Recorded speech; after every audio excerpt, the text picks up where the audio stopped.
మరోవైపు ఇన్సూరెన్స్ డబ్బులకి ప్రాణాలు తీస్తున్న బంధాలు. మరి ఇటువంటి దారుణమే భద్రాద్రి కొత్తగూడెం జిల్లాలో చోటు చేసుకుంది. యువకుడిని దారుణంగా కొట్టి రోడ్డు ప్రమాదంగా చిత్రీకరించిన వైనం. టర్మ్ ఇన్సూరెన్స్, జీవిత బీమా. ఒక ఇంట్లో ఓ వ్యక్తి మరణిస్తే తాను బతికున్నంత వరకు కూడా కొంతగా కూడబెట్టిన డబ్బు తన మరణ అనంతరం ఆ కుటుంబ సభ్యులకి మరో జీవితాన్ని ఇస్తుంది. కానీ ఈ టర్మ్ ఇన్సూరెన్స్లే ఇప్పుడు ప్రాణాలు తీస్తున్నాయి. ఒకవైపు కొన్ని ఇన్సూరెన్స్లు చేస్తున్న మోసాలు, ఏజెంట్లు కాజేస్తున్న డబ్బుకి ప్రజలు ఆత్మహత్యలు చేసుకుంటుంటే, మరోవైపు ఇన్సూరెన్స్ డబ్బులకి ప్రాణాలు తీస్తున్న బంధాలు. డబ్బుపై మోజు బంధాలని, బంధుత్వాలని, స్నేహాలని తుంచేస్తుంది. ప్రస్తుతం ఉన్న ఈ సమాజంలో డబ్బు కోసం ఎటువంటి అఘాయిత్యానికైనా వెనకడుగు వేయట్లేదు. రోజుకి డబ్బు వాసన మనిషిని మానవ మృగంలా మారుస్తుంది.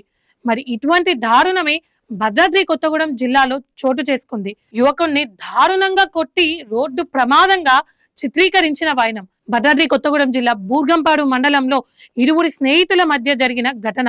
ఆంధ్రప్రదేశ్ పోలవరం జిల్లా ఎటపాక మండలానికి చెందిన కట్టా యశ్వంత్ చిన్నతనంలోనే తల్లిదండ్రులు చనిపోవడంతో తన మేనమామ వద్ద ఉంటూ కష్టపడి చదువుకొని ఐటీసీలో కాంట్రాక్ట్ ఉద్యోగిగా విధులు నిర్వహిస్తూ ఉండేవాడు. యశ్వంత్కి అదే గ్రామానికి చెందిన అదే ఇంటి పేరు గల కట్టా సాయి దీపక్ తో పరిచయం ఏర్పడింది. ఇదే పరిచయం ప్రాణ స్నేహంగా మారి ప్రాణాలను తీస్తుంది. కట్టా యశ్వంత్ ఐటీసీలో కాంట్రాక్ట్ ఉద్యోగిగా విధులను మానేసి తన ప్రాణమిత్రుడైన కట్టా సాయి దీపక్ కి సహకారిగా నిరంతరం తనని అంటిపెట్టుకుని ఉండేవారు. ఇదే తరుణంలో ఒక ప్రైవేట్ బ్యాంక్ ఇన్సూరెన్స్ ఆఫీసర్, అందులో యశ్వంత్ కి దూర బంధువైన భానుప్రకాష్ వీరితో జతకట్టారు.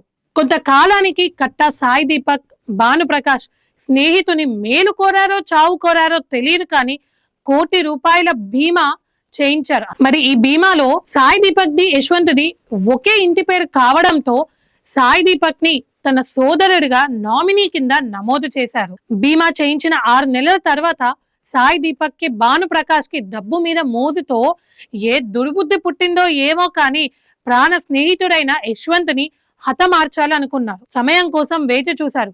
పథకం ప్రకారం ఫిబ్రవరి 14 శనివారం రాత్రి భద్రాచలంలో యశ్వంత్ కి ఒక ద్విచక్ర వాహనాన్ని ఇప్పించి మద్యం తీసుకొని సారపాకలోని మోతేకి రమ్మని చెప్పారు. మద్యం తీసుకొని వెళ్లిన యశ్వంత్ కి అక్కడ మద్యపానాన్ని తాగించి మద్యం మత్తులో ఉన్న యశ్వంత్ ని ఇదే అదునుగా భావించిన సాయి దీపక్, భానుప్రకాష్ అతి కిరాతకంగా, దారుణంగా గాయపరిచి రోడ్డు ప్రమాదంగా చిత్రీకరించాలనుకున్నారు. ఇంతలో యశ్వంత్ తెచ్చిన ద్విచక్ర వాహనాన్ని దూరంగా పడేయడానికి వెళ్లారు. ఇంతలో అటువైపుగా వస్తున్న 2 వ్యక్తులు గాయపడిన యశ్వంత్ ని గమనించి అంబులెన్స్ కి కాల్ చేసి తీసుకెళ్తున్న క్రమంలో సాయి దీపక్, భానుప్రకాష్ ఇద్దరు కూడా మాకు తెలిసిన వ్యక్తే అంటూ యశ్వంత్ ని అంబులెన్స్ లో తీసుకొని ఏరియా హాస్పిటల్ కి వెళ్లారు. అంతటితో అక్కడ ఉన్న కుటుంబ సభ్యులకి సమాచారం అందించి వారు చేసిన నేరం ఎక్కడ బయట పడుతుందో అని భయపడి పరారీలోకి వెళ్లారు. అనుమానం వచ్చిన బంధువులు పోలీస్ కంప్లైంట్ ఇవ్వగా ఇన్వెస్టిగేషన్ చేసిన అధికారులు నిందితులు ఇద్దరిని కూడా పట్టుకొని అదుపులోకి తీసుకొని నేరాన్ని నిరూపించారు. ప్రస్తుతం గాయపడిన యశ్వంత్ హైదరాబాద్ లోని ఒక ప్రైవేట్ హాస్పిటల్లో ప్రాణాలతో కొట్టుమిట్టాడుతూ ఉన్నారు. నిందితులు సాయి దీపక్, భానుప్రకాష్ పోలీస్ కస్టడీలో ఉన్నారు.